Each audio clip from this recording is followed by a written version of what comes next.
Hello folks, in this video we're going to be doing a comparison of Spotify to traditional music ownership. Now obviously the more traditional music ownership of CDs provides better quality audio.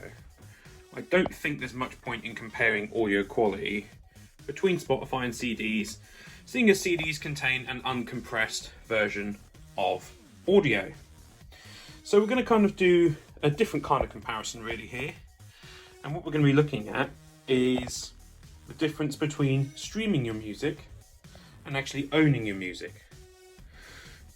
And what kind of things goes into that? Well, when you stream your music, yes, you only pay one charge of say $9.99 a month or $8.99, whatever it costs for an individual Spotify subscription. Of course, it's different for other subscription services, and some of them do offer high fidelity audio, but really CD is still basically the best you can get. You can get high quality CD audio. For example, you can get super CDs, but they never really took off massively. So Spotify seems to be the biggest streaming service alongside Apple, and the other ones do okay, but those two are the biggest. So obviously once you pay for your Spotify premium, I mean you can do it free, but really you want to pay for premium. So once you do that, you've got access to millions and millions of songs and podcasts. Well, that's brilliant. And you stick all your music on there and you can then listen to it whatever order you want, as freely as you like. Until, however, sometimes, for some reason, maybe licensing issues, Spotify remove music from their service. And then it does come back sometimes, but other times it just doesn't. And you go to play a song, and it's just not there anymore. But not the end of the world, because you've got thousands of other songs probably saved on your Spotify playlist. So it doesn't really matter too much, you think. But you never own any of it, and you're paying every month to access it. Now, I do use Spotify, and I do think it's brilliant, but I think what we need really is a blend of ownership and also streaming. So as you can see here from the beginning of this video, we have got a lot of CDs. Now, not only is it good to own the music that you truly love, because of course, Spotify, you'll have a lot of music on there that you'd probably just skip through. It's good to own the music that you truly, truly love. Music that you'll come back to again and again and again. Plus, it does look nice on a shelving system such as this. All these CDs stacked up on there, and if you do get bored of any of them, you can of course sell them on or give them away, which is not an option with Spotify. So what am I saying with this video really? Well, I suppose my conclusion is Spotify is great, Apple Music is great, but what we ought to really be doing is mixing the two. So don't rely on one of these streaming services for everything. The same goes to things like Netflix and Blu-rays. Use Netflix, sure, it's convenient to stream and whatnot, but for the things you really love, get them on Blu-ray. And I feel this is the same for music. For the music that you truly, truly love, get that on a CD and keep it forever. Because, yes, CDs can suffer with disc rot, but modern CDs don't really tend to suffer too much with that. Especially if you keep them contained like this in your home and you don't leave them in a loft or anything like that. And you've got them forever then. Get yourself a decent CD player that also does Bluetooth and or streaming. That way you can actually listen to your music in the way it was intended. Because the other issue with streaming, of course, is that in general, it's of a lower quality. And a lot of people will download their music because they don't want to use up their data allowances.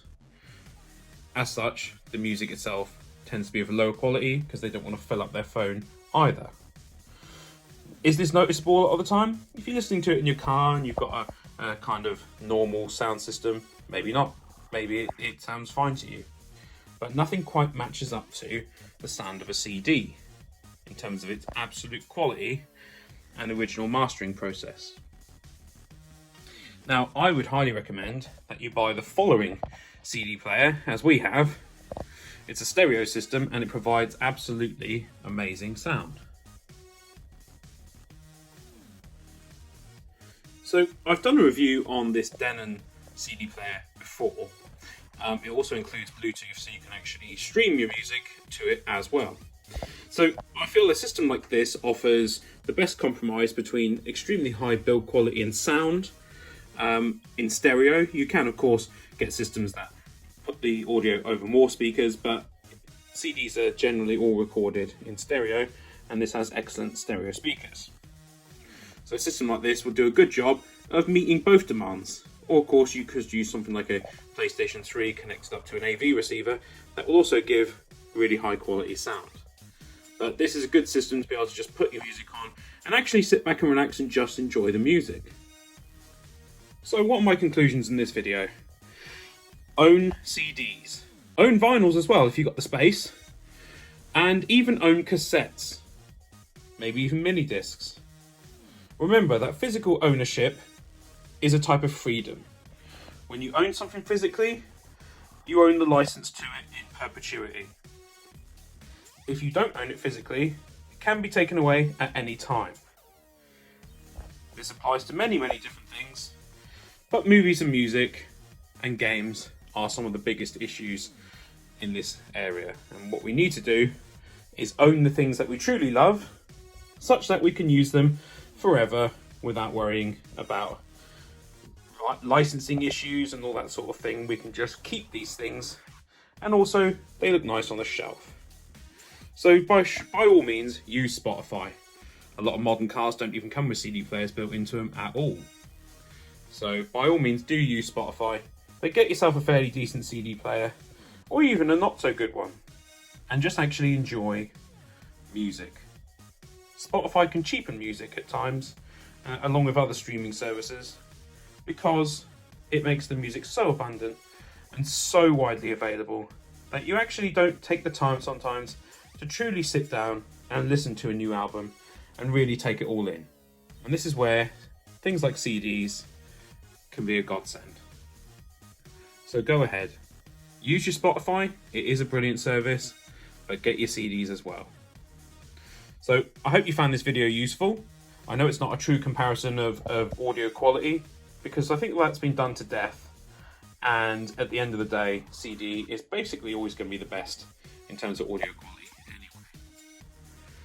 So if you did find this video useful, please remember to hit that like button, leave me a comment, subscribe, check out my Patreon, and I will see you in the next video.